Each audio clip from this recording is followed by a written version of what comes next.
Welcome to Good Life. I'm Dean Wilson. I'd encourage you to stop whatever you're doing and watch this interview.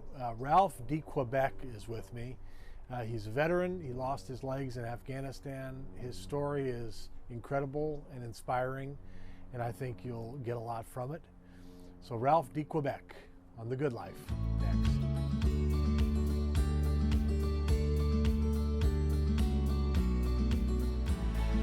Welcome to Good Life. I'm Dean Wilson. So glad you joined us. You can always go to goodlifetelevision.org where you can see all the interviews from this year. It's been an amazing year.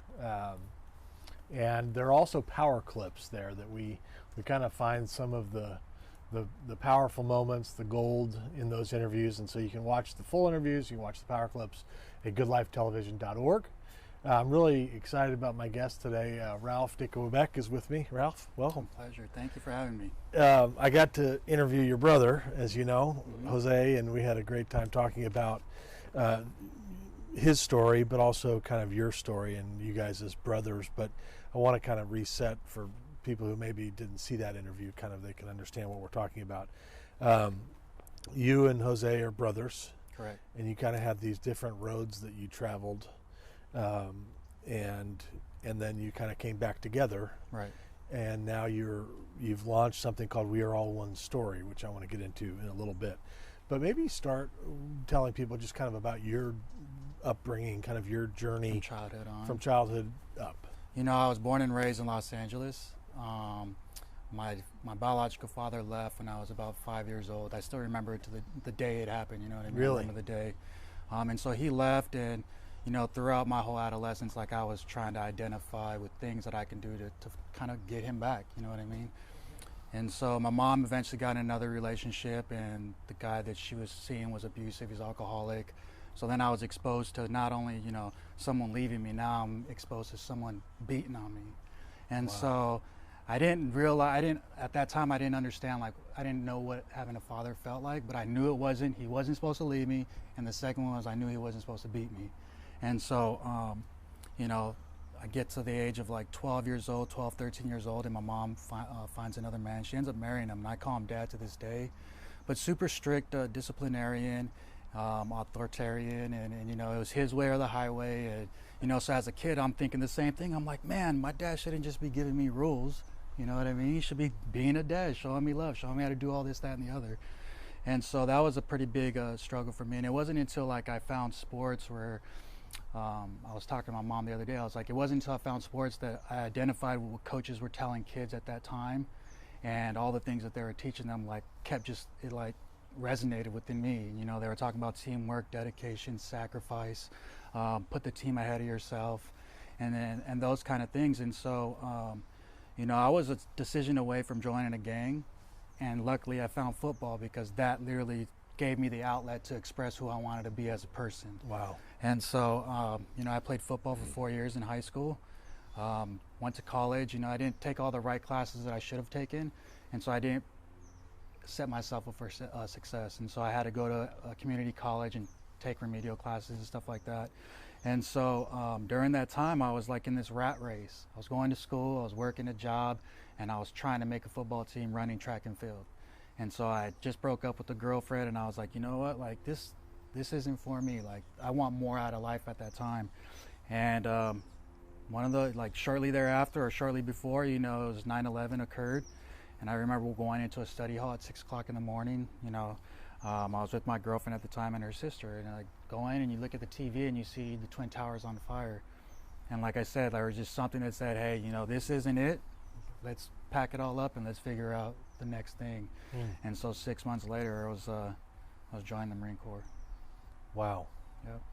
Spurred by 9/11. I mean, yeah, definitely. You know, growing up, the environment that I grew up, I tell people all the time, I was like, I didn't have like these nationalistic feelings or, you know, nationalism or any of that. It was more like, you know, where's my next meal going to come from? Who do I have to avoid so I'm not, you know, getting into a confrontation? And, you know, it was just those day-to-day things, you know, survival kind of thoughts, you know. So the last thing that was on my mind was the American flag or who the president was and all that. And so it was definitely, when I saw that, it definitely compelled me to be, and it said, hey, you got to do something bigger than yourself. Wow. Yeah. So let's walk kind of through that. So you're 19, Mm-hmm. you enlist. Where do you go from there?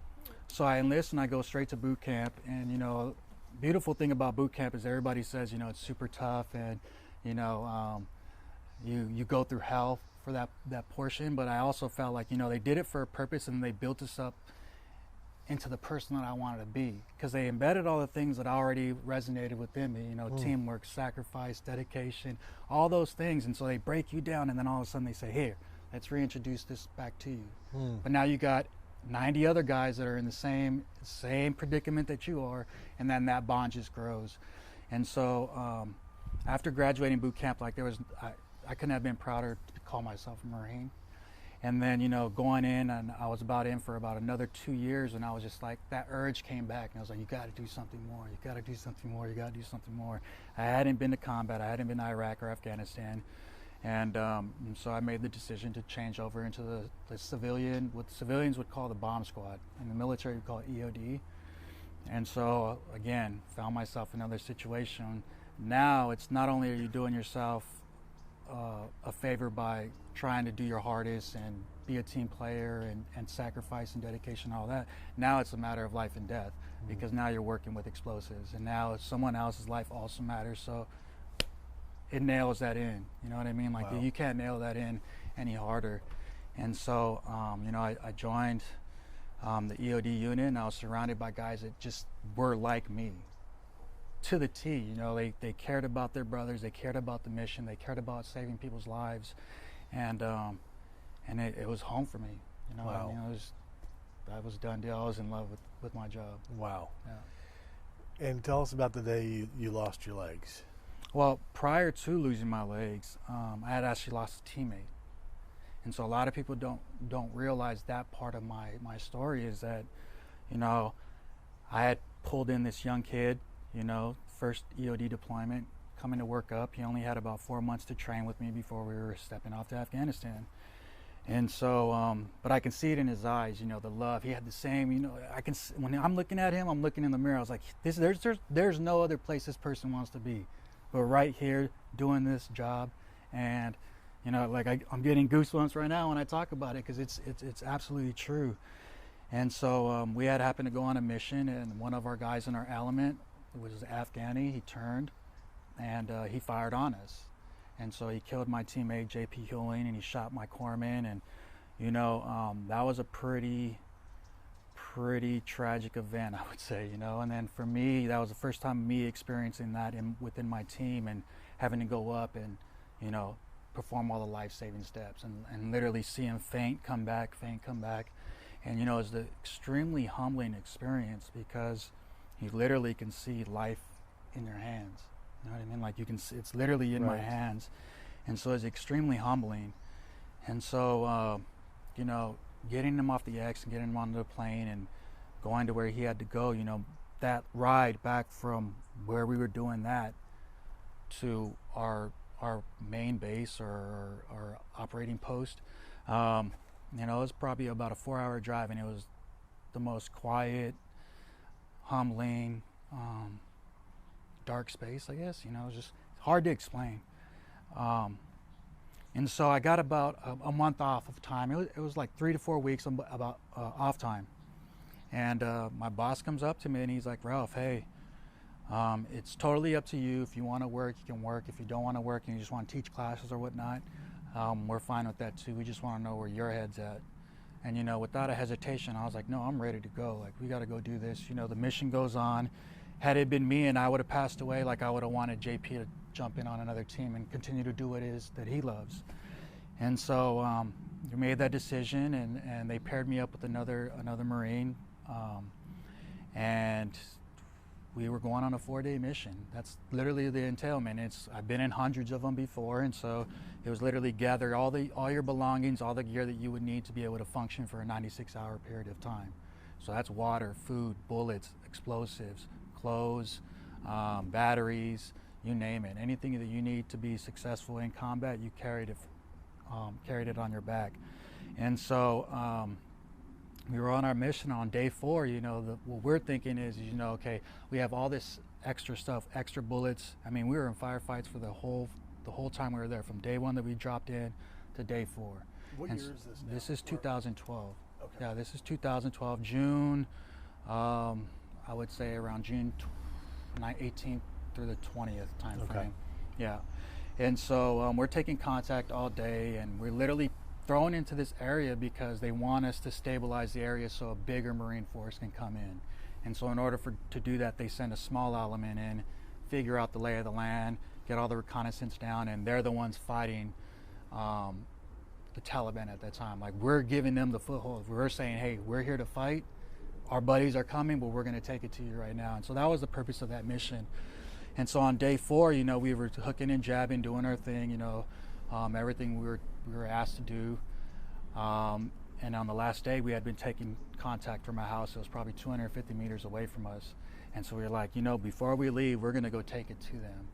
And so 2 o'clock in the morning, we set up for a patrol, and we say, hey, we're going to step off at 2, and we're going to go after this house.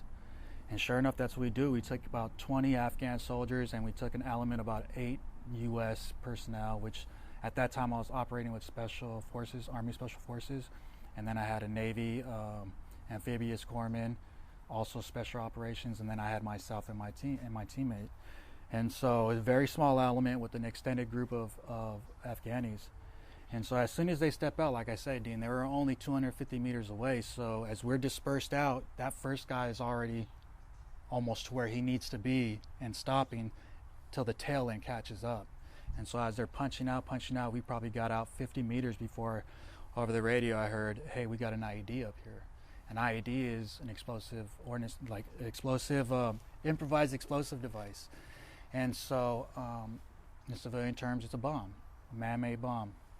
And so, like I said, been in that situation before, nothing heightening, nothing out of the ordinary. Get on the radio, roger that, we're heading down. Brandon, let's go.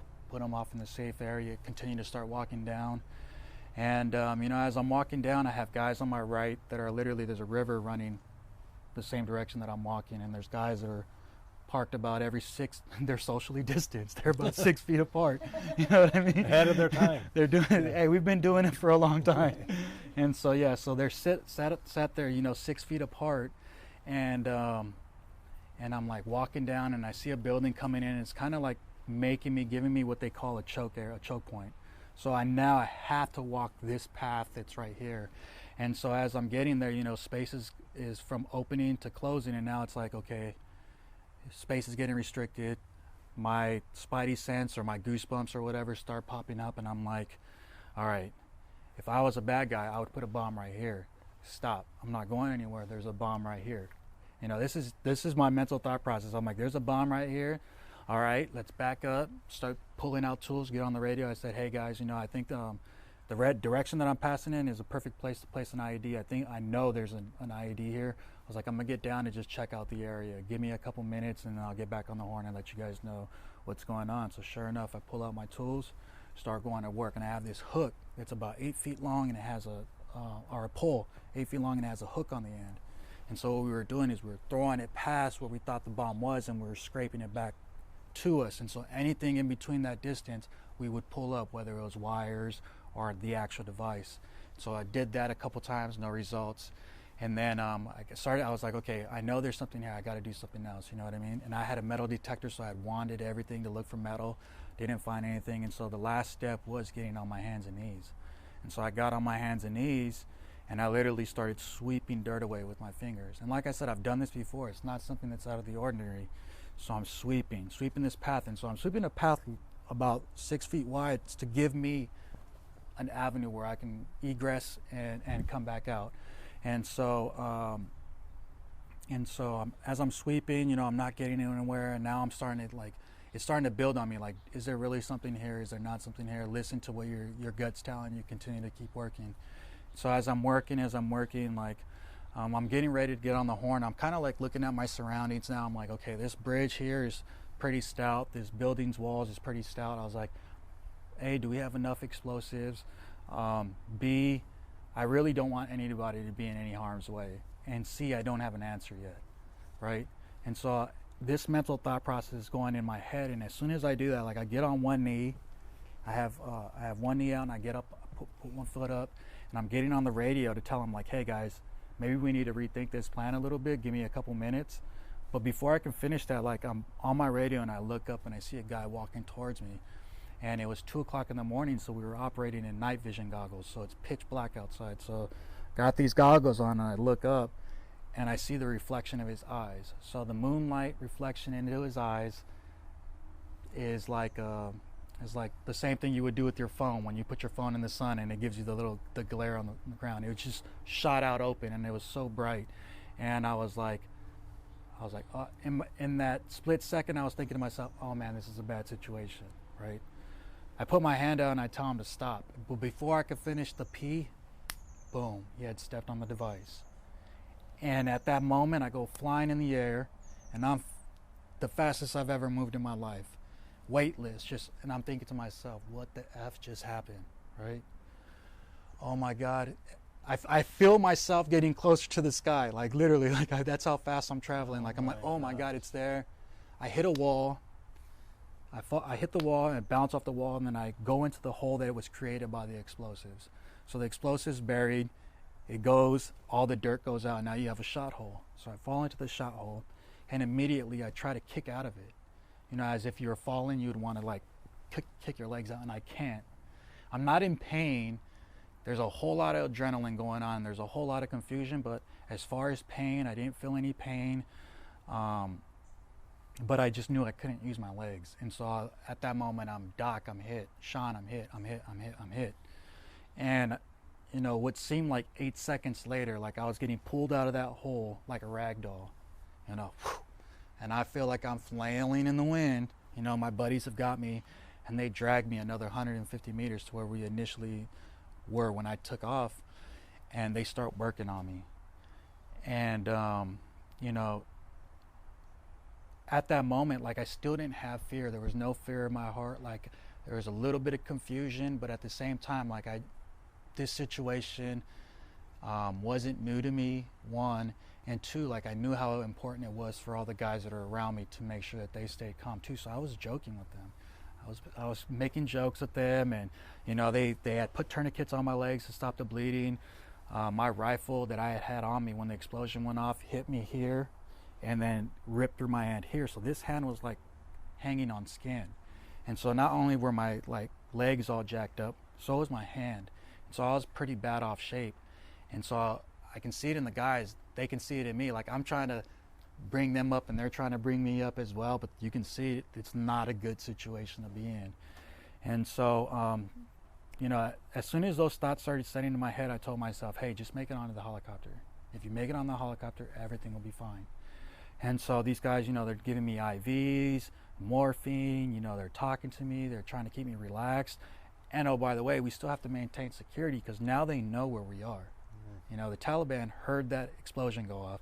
They know they got one of us. So if we wanted to fight or they wanted to fight, now was the time to come get us. And so all that's going on in the background. And for me, you know, I was thirsty at that time. I started having labored breathing, but I just remember, you know, laying there on the ground and not having like life flash before my eyes, but a lot of questions came to me, you know what I mean? Like, and it gave me the feeling of like I wasn't done with life just yet. So at that moment, you know, I'm like, God, whatever you can do, if you allow me to live, I'll do your work, you know, for the rest of my life. And so just repeating that over and over and over and over. I was like, I know I have so much more to give with my life. Just give me the opportunity. Just give me the opportunity. And so sure enough, you know, in the distance you hear bird starts coming. It lands. My guys pick me up and I'm like in a blanket. They're picking me up and they're walking me across and, you know, telling me they love me and, you know, just saying our goodbyes for them. And, you know, they lay me down. I see that I'm in a helicopter that's not like all the other helicopters that I've been in with like, you know, guns and, you know, personnel. It was medical. There's a lot of medical equipment in there. And so I'm like looking around and then I look up as I'm laying down and a guy comes over me and he has his chrome visor on and I can see my reflection in his visor. And in that instant, it was like, boom, my eyes closed and I was done.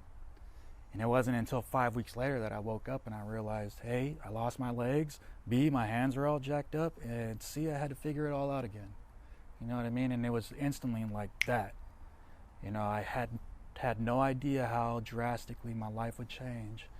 And it wasn't until I woke up in that hospital bed that I was like, this is it. And then I had to work, even to this day, trying to figure that out. Wow. Yeah. What was the name of your friend who died? J.P. Hewling. J.P. Hewling. Yeah. So you had that experience, and then you had this experience, and you woke up 5 weeks after? Yeah, after I was blown up. Yeah, since I was drinking water right after I got blown up, I had developed pneumonia, and so I couldn't travel. So the usual pattern is, you know, if you're injured in Afghanistan, you go to a hospital in Afghanistan, a military hospital in Afghanistan. They get you to where you can travel a longer distance, and then once they get you stable to that point, then you travel to Germany. And then Germany, you're at another military hospital, but they have a lot more things that they can work with. And so I was in Germany. Usually you're only in Germany for 3 to 4 days, and then they ship you off, and then you either go to like Walter Reed, which is one of the best, obviously now we know, one of the best hospitals in the world, and you know, or San Diego, same thing, another great military medical hospital. And so, but for me, since I had pneumonia, I couldn't travel, so I was stuck in that facility for 4 weeks or whatnot. And so they flew my family out. They flew my girlfriend at the time out. They literally didn't think I was going to make it. And so, and that's, I mean, that's the seriousness of it. You know, even now when I look back, I'm like, oh, I made it through, so it's no big deal. But no, like, you could have died. It's that serious. And so, yeah, that's. That's 8 years ago. Yep. And so, tell us about the 8 years. And I mean, I'm sure that this had to have been difficult, really difficult. I try to explain it like, you know, that last deployment was supposed to be the time of our lives. Like we were literally doing the job that we love to do. We train every single day, super confident in our abilities, super confident in our team, super confident in our platoon. Everything, we knew that when we hit the dirt, we were going to hit the ground running. And then to have someone young, you know, younger than myself, that I can literally be in his shoes and feel the same emotions and same feelings. Like I was like, this is his time to be where I was when I was going through it as well.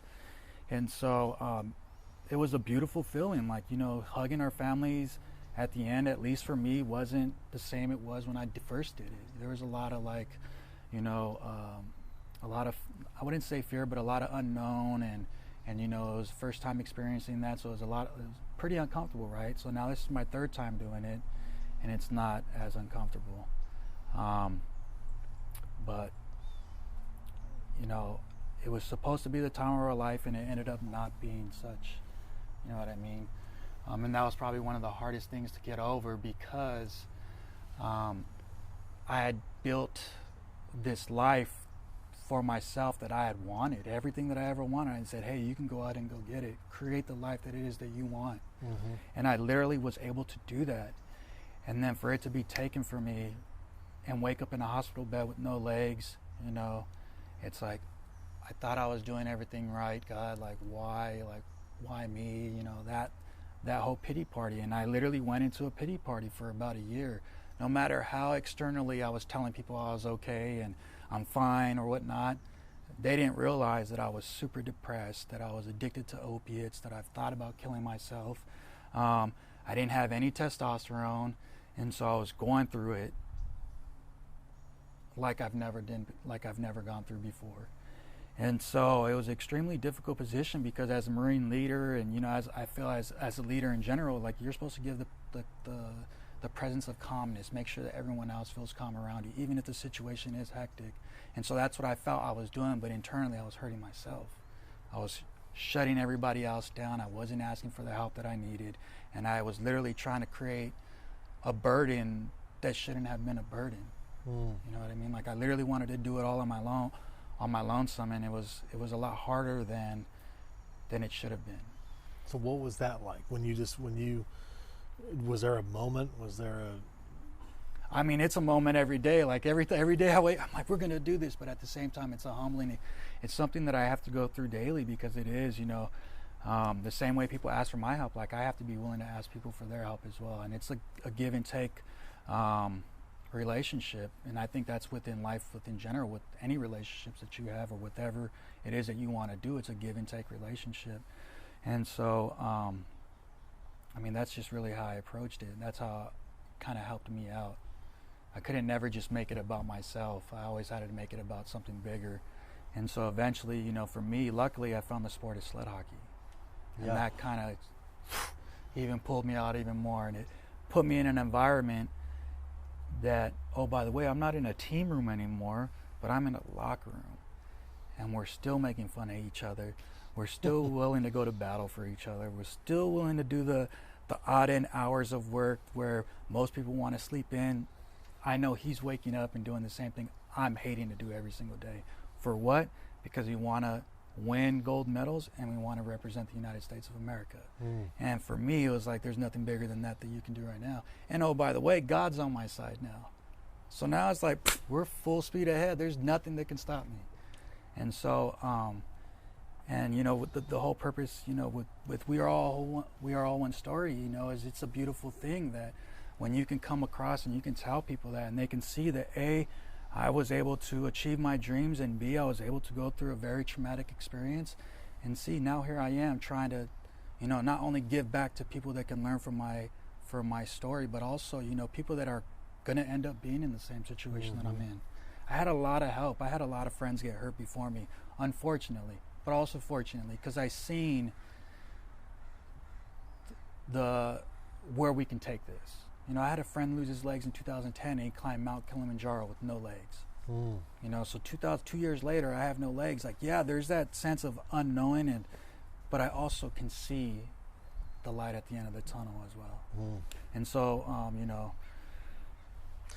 And so, I don't even know. I'm very rarely at a loss for words. I'm all over the place too. So I'm all over the place. I honestly, I'm overwhelmed by this story. Yeah. I mean, this is incredible. So I got to talk with your brother, Jose. Right. So let's just back up to that part of this story for a second. So Jose, kind of, you mentioned you had the football gang decision. He kind of went the gang route, right, and then ended up in prison for a period of time. Right. He gets out, you get home, and then tell us about reconnecting and kind of what has led to this work you guys are starting to do.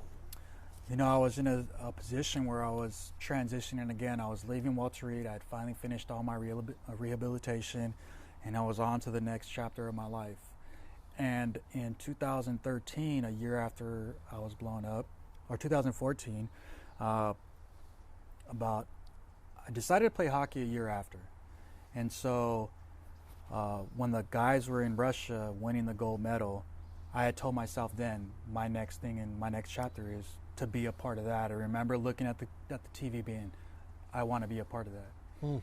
And so since then, my whole plan from then on was, let's start, connecting the dots to make this actually happen. And so, I had a lot of support, financial support, mentor support, all that kind of stuff was in line. And so my plan was to move to Denver, Colorado. And that was because there was 4 other members of the national team that lived in the area. And so they went from being, like I'm admiring with the work that they're doing, to now it's like, okay, now we're going to be teammates. Like, I want to get to work with you guys. And so my decision was to move to Denver. And at that time I was going through a separation / divorce. And so my ex-wife wanted to move to Seattle, and I was like, well, I'll go to Seattle if you want, but since it didn't work out that way, I'm going to Denver. And at that time I hadn't lived alone. I had a dog, and I was going through this whole process still, still trying to figure out life. And I was scared. I was like, I do need somebody to be around that can help with the dog, that can help with things that I needed help with. And so I called up Jose, and I was like, hey man, do you want to be my roommate? And the first time we did it, I think it was like, okay, yeah, whatnot. And then the second time happened, I was like, yo, do you want to be my, it was serious. And it was literally like, he booked a flight, I booked a flight, we flew to Denver, we looked at apartments. The last apartment we looked, we said, yeah, this is it. We signed our lease, and that was it. you know, I go on my way back to DC, he goes on his way back to San Antonio, and we kind of finish out the last, you know, maybe it was a month left in our prospective spots. And so I began my road trip, and so I drove from DC all the way to San Antonio, pick him up in San Antonio, Wow. drive to Denver. And so that was the beginning of it. But, you know, the beautiful thing about it is that he was willing to say yes. You know what I mean? Like in the middle of his life, Yeah. you know, he was in his own story, and he was willing to put it on pause just to help me out. He knew what I wanted to do, and he can sense it.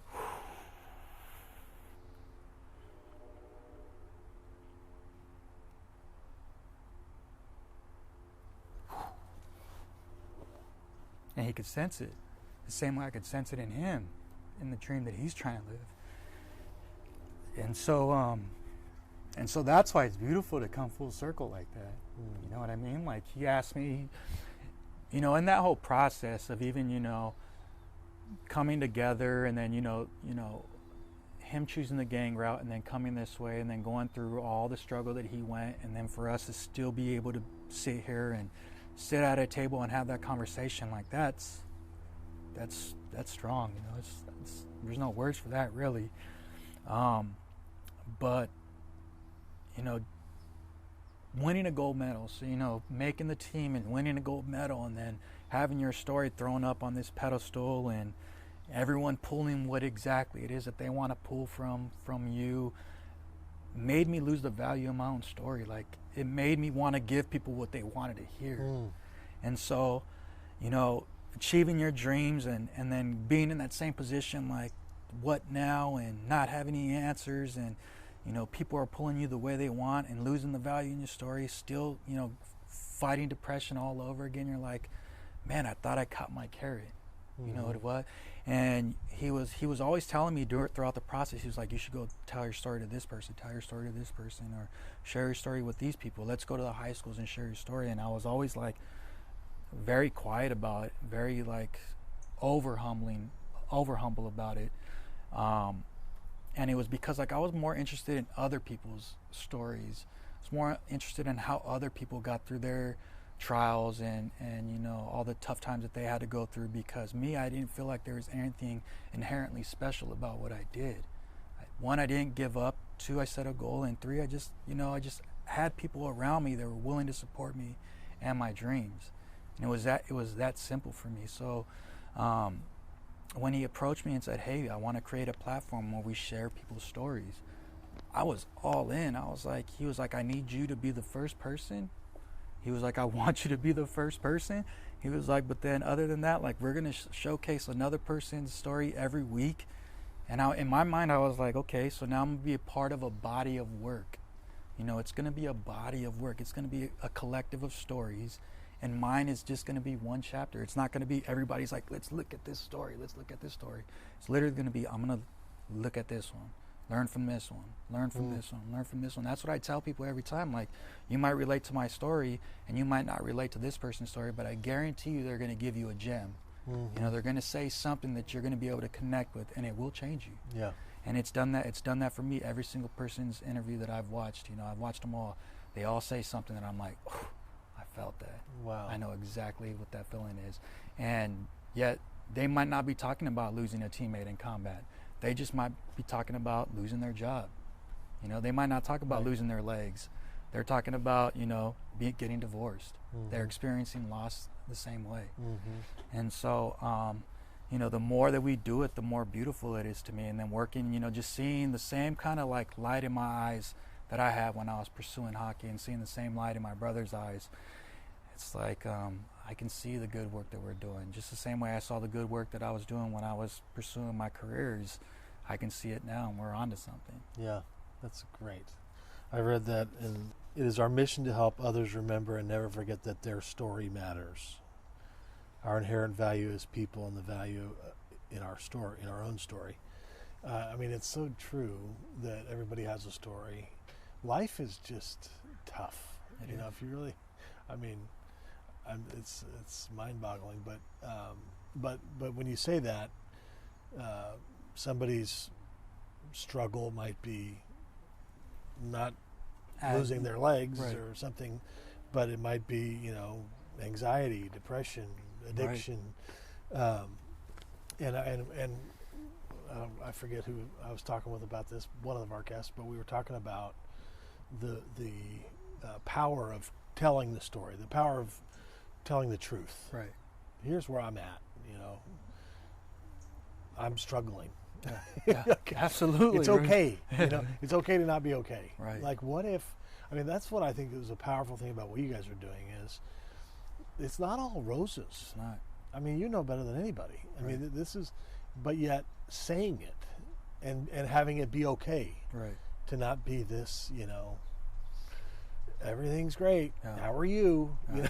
Yeah, because it's not. It's not. It's not. And there are everybody's ugly dealing days. with it. Yeah. There Yeah. are ugly days, and so, I always try to say, try to turn your negative into a positive. Someone, there's a lot of veterans that lose friends in combat and then forget to live their life because they hold on to that and they hate themselves for it, or the survival's guilt and all that. And so I did that. I went that route, and it was going to lead to my death. It would have led straight to my death. And so I tell people I don't have the answers, but I know what doesn't work. And living with survivor's guilt doesn't work. At least it didn't for me. Yeah. You know what I mean? And so turn that into a positive. Okay, I lost my brother JP. What can I do now to honor his sacrifice? And that's live my life to the fullest. Absolutely 100%. It's not to sit in my room and drink beers all day and play video games and be sorry because I did lose him in combat. It's to live out my dreams to the fullest so that his sacrifice means something. Yes. What do you think about our country after sacrificing so much? What is your kind of sense? And I think about it, especially the reason I'm asking, I'm thinking especially about young people. Right. There's no, we haven't had a 9/11 recently. Right. We haven't had some kind of a triggering event where we've kind of all stepped back Right. and said, okay, So I think, how's your perspective now? so for right now, I think if people don't think they're resilient after this, I don't know what will make you feel like you're resilient. We go through a pandemic, we have racial issues going on, presidential elections and all that. There's a lot of things going on right now, and if you're able to manage, you're resilient. You have some resiliency to you. If you're not folded and you're not underneath the table, underneath the kitchen table, just Sucking waiting your for this, thumb? yeah, you're resilient. And Yeah. I think people don't realize that, and they don't realize it within themselves that they're capable of a lot more than they believe they are. And as an American, like America is absolutely beautiful to me, even in its Yes. ugly parts. Yeah. And just like any other relationship, it takes day in, day out work, brick by brick by brick by brick. It's not going to be the most perfect thing you want it to be, but you can work towards it. And I think, a younger generation, they strive not only for perfection, but it's only okay if it is perfect. And that's not the case. Right. I've learned that through the 37 years of my life, because I've strived for perfection my whole life, Right. and realized that that's not the case. Yeah. And so I think if we just continue to work and, people realize that the secret is in the work.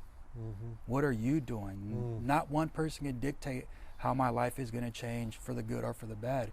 It's the daily work that I put into it, what I want. If I'm putting in positive things into my dreams, positive things are going to come out. If I'm hanging around with negative people and I'm doing negative things, you're going to seek those outcomes. They're just naturally going to find you. And so there's no he's wrong or he's this, that, or the other. It's do what's good for you, like what you feel is right in your heart.